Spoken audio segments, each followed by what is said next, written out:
डालें। रामचरितमानस का द्वितीय सोपान अयोध्या कांड मनुष्य की युवानी का प्रतीक है। युवानी में भोगी न बने वो योगी बने। बिना योगी बने यदि भोग भोगने जाएंगे तो हम स्वयं भोगे जाएंगे। वास्तव में भोगी भोगों को नहीं भोगता, भोग भोगी को भोगते हैं। पूछिए भर्तृहरि से, भोगा न भुक्ता वयमेव भुक्ता,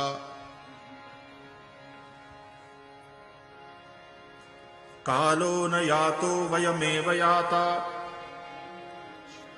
तृष्णा न जीर्णा वयमेव जीर्णा।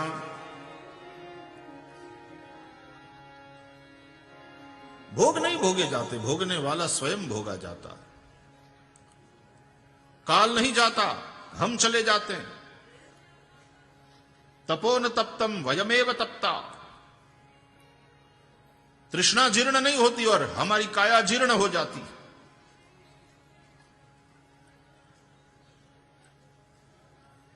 तो योगी बने बगैर जो भोगी बनेगा वो स्वयं भोगा जाएगा। रामकृष्ण परमहंस देव कहते थे कि कटहल के फल को काटना है तो पहले अपने हाथों पे तेल लगा लो, नहीं तो वो चिपकेगा। इसलिए पहले योगी बनो। अतः अयोध्या कांड के आरंभ में योगीश्वर भगवान शंकर जी की वंदना। कृष्ण योगेश्वर है और भगवान शिव योगीश्वर है। प्रारंभ में शंकर जी की वंदना करी। यस्यांके च विभाति भूधर सुता, जिनके अंग में पार्वती है, अंक में पार्वती, मतलब ये गृहस्थ हैं। युवावस्था में फिर हम गृहस्थाश्रम में प्रवेश करते हैं। भले ही गृहस्थाश्रम में प्रवेश करो, संसार में प्रवेश करो, भोग की ओर बढ़ो, लेकिन पहले योगी बनो। भगवान शंकर को दृष्टि के समक्ष रखो। देवापगा मस्तके, शंकर जी के मस्तक पर गंगा जी, माथे पर ज्ञान की गंगा हो। भाले बाल विदुहु, ललाट में बाल बीच का चंद्रमा है। तेजस्विता हो। गले च गरलम, विष को कंठ में धारण करते हैं शंकर जी। संसार समुद्र के मंथन के लिए बढ़ रहे हो अमृत की इच्छा से, लेकिन याद रखो अमृत की आकांक्षा में ही जहर को निमंत्रण छुपा है। विष भी पैदा होगा और उस विष को भगवान शंकर की भांति गले में धारण करना सीखो, क्योंकि विष पी लोगे तो तुम मरोगे, बाहर रखोगे तो दुनिया मरेगी। इसलिए गले च गरलम। कभी कभी कोई कड़वे वचन सुना दे तो कान से वो भीतर जाए तो गले में ही रोक लो, दिल में मत लो। कभी किसी को कड़वे जहर समान वचन सुनाने का तुम्हारा मन हो जाए, आवेश हो जाए ऐसा, तो यही रोक लो, उसको शब्द बनकर के बाहर प्रकट होने मत दो। गले च गरलम यस्यो रसिव्यालराट, जिनके सर्प के आभूषण हैं, अंग पर भभूत रमाए हुए हैं, वे चंद्रमौलीश्वर भगवान शंकर सदा हमारी रक्षा करे। दूसरे श्लोक में स्थित प्रज्ञराम की वंदना है। तीसरे श्लोक में श्री सीताराम जी की वंदना है। और फिर सदगुरु के चरणारविंद की रज से गोस्वामी तुलसीदास जी ने अपने मन की शुद्धि मांगी। बालकांड में गुरु चरणारविंद की रज से दृष्टि की शुद्धि मांगी और अयोध्या कांड में मन की शुद्धि मांगी। श्री गुरु चरण सरोज रज, निज मन मुकुर सुधा। बालकांड बाल्यावस्था का प्रतीक है, अयोध्या कांड युवानी का प्रतीक है। बाल्यावस्था में बालकों का मन बिगड़ा हुआ नहीं होता, लेकिन दृष्टि बिगड़ने से ही मन बिगड़ता है। इसलिए पहले दृष्टि शुद्धि मांगी। फिर युवावस्था में मन के अंदर विकार आते हैं। इसलिए किसी सद्गुरु की शरण में जाएं, किसी सद्गुरु के आश्रय में रहे और अपने मन को शुद्ध रखें। निज मन मुकुर सुधारी। तुलसीदास जी एक जगह कहते हैं रामायण में कि नयन विहीन अरु मुकुर मलीना तो राम रूप देख ही कि दीना। आईना मैला हो, आईने पर गंदगी जमी हो और आदमी अंधा हो तो उसको अपना प्रतिबिंब उस दर्पण में दिखाई नहीं पड़ेगा। तो दोनों बातें करनी पड़ेगी। दृष्टि शुद्ध हो, इसलिए बालकांड में दृष्टि मांगी, दृष्टि की शुद्धि मांगी।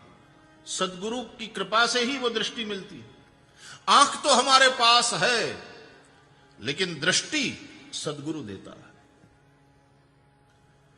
और उसी तरह आईना गंदा है तो सद्गुरु की सेवा से उसको साफ करो।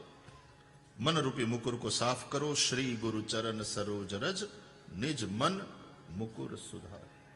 मन मुकुर है। वो गीत में कहा भी गया, तोरा मन दर्पण कहलाए, तोरा मन दर्पण कहलाए, तोरा मन दर्पण कहलाए, तोरा मन दर्पण कहलाए। भले बुरे सारे कर्मों को देखे और दिखाए, तोरा मन दर्पण कहलाए, तोरा मन दर्पण कहलाए। मन ही देवता मन ही ईश्वर, मन से बड़ा न हो। मन ही देवता मन ही ईश्वर, मन से बड़ा न हो। मन उजियारा जब जब देखे, जग उजियारा हो। मन उजियारा जब जब फैले, जग उजियारा हो। इस उजले दर्पण पर प्राणी, इस उजले दर्पण पर प्राणी, धूल न जमने पाए, तोरा मन दर्पण कहलाए, तोरा मन दर्पण कहलाए। भले बुरे सारे कर्मों को देखे और दिखाए, तोरा मन दर्पण कहलाए, तोरा मन दर्पण कहलाए। इस उजले दर्पण पर प्राणी धूल न जमने पाए। और यदि संसार में रहते रहते अपने कर्मों के चलते चलते धूल जम गई है मन के ऊपर, तो फिर सद्गुरु चरणारविंद की रज से उस मैल को साफ कर लो, रज से रज को हटाओ। यहां पर श्री गुरु चरण सरोज रज उसका सेवन, इसका तात्पर्य है गुरु की सेवा। तो सदगुरु की सेवा से, और फिर से याद दिला दूं, सदगुरु की सेवा का तात्पर्य है सदगुरु के बताए मार्ग पर चलना, आज्ञा समन सुसाहिब सेवा। तो साधन भजन करते करते, सत्कर्म करते करते मन मुकुर पर जो धूल जमी है, जो गंदगी जमी है, वो साफ हो सकती है। और सदगुरु के पास बैठकर सत्संग करने से वो जो अंधापा है अज्ञान का, वो दूर हो जाता है, एक दृष्टि मिल जाती है। क्योंकि गुरु माने अज्ञान तिमिरांधस्य ज्ञानांजन शलाकया चक्षुरुन्मीलितम येन तस्मै श्री गुरवे नमः।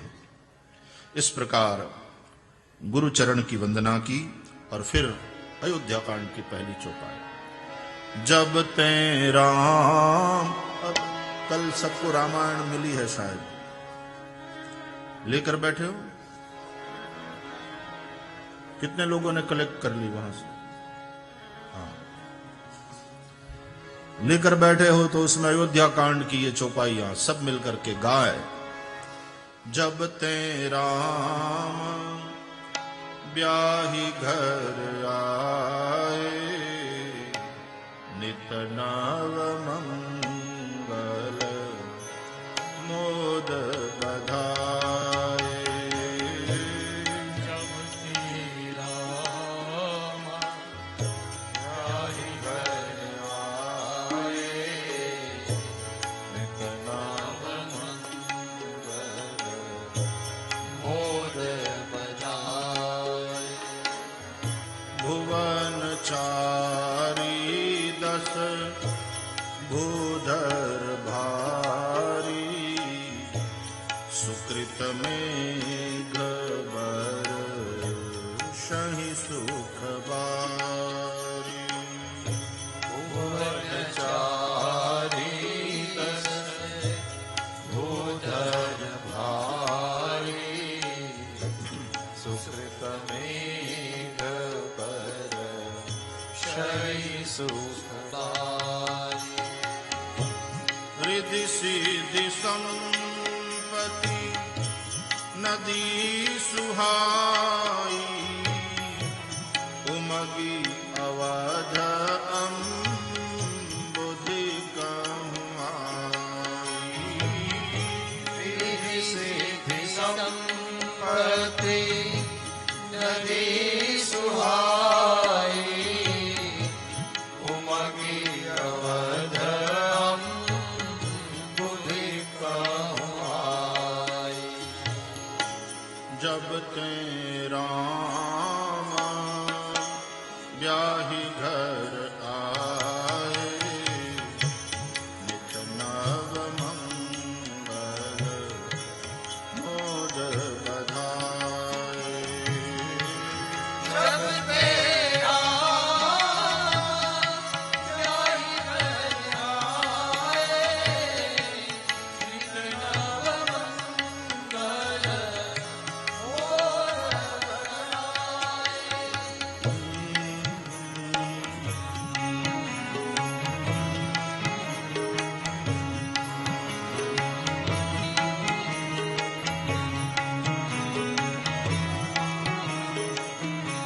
जब से भगवान श्री राम का मंगल विवाह हुआ है, अयोध्या में पधारे हैं, तब से अयोध्या में सब प्रकार से रिद्धि सिद्धि संपत्ति, सब प्रकार का सुख है।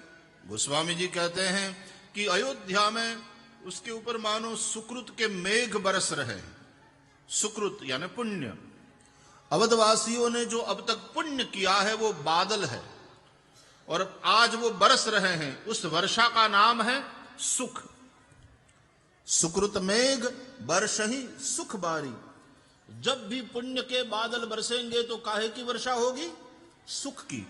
और पाप के बादल बरसेंगे तो दुख की। दुख पाप का फल है और सुख पुण्य का फल है, यह स्पष्ट बात है। और जब सुख की इतनी वर्षा हो रही है तो नदियों में बाढ़ आएगी। तो कौन सी नदियों में बाढ़ आई? गोस्वामी जी कहते हैं रिद्धि सिद्धि संपत्ति नदी सुहाई। रिद्धि सिद्धि और संपत्ति की नदियों में बाढ़ आई, और बाढ़ आती है तो नदियां उछलती हुई जाकर के समुद्र में मिल जाती है। यहां अयोध्या रूपी समुद्र में रिद्धि सिद्धि संपत्ति की सब नदियां आकर के मिल गई। मानो बुढ़ापा सफेद बाल का रूप बना करके कान में कुछ कहने आया है कि अवधेश, अब आप बूढ़े हो चले हैं, श्री राम सब प्रकार से योग्य हैं, आप श्री राम का राज तिलक क्यों नहीं करते, अपने जीवन को धन्य क्यों नहीं बनाते। महाराज दशरथ ने तुरंत ये बात समझ लिया और एक दिन गुरुदेव के आश्रम में गए। कहते हैं आज गुरुदेव को प्रणाम करना भूल गए दशरथ जी, नहीं तो ये बड़े विवेकी पुरुष हैं। साधारण रूप से कोई साधु संत हमारे घर आए तो हम पहले उनका अभिवादन करेंगे, प्रणाम करेंगे, या हम गुरु के पास जाएं, संत के पास जाएं तो पहले हम प्रणाम करेंगे। आज अवधेश प्रणाम करना भूल गए। वशिष्ठ जी समझ गए कि कोई महत्वपूर्ण बात करने के लिए आए, वरना ये कभी भूलते नहीं। जी महाराज कहिए। बोले गुरुदेव मैं बूढ़ा हो चुका हूं, राम सुयोग्य हैं, यदि आप अनुमति दें, आप आज्ञा करें तो राम का राज तिलक कर दूं। सुनकर के वशिष्ठ जी बहुत प्रसन्न हुए। अवधेश बहुत अच्छा निर्णय है, बिल्कुल हमारी अनुमति है, हमारे आशीर्वाद है, अवश्य करिए राम का राज तिलक। प्रसन्न हो गए कि गुरुदेव फिर आप शुभ मुहूर्त बताइए, उस दिन मैं श्री राम का राज तिलक करूं। वशिष्ठ जी बोले बेगी।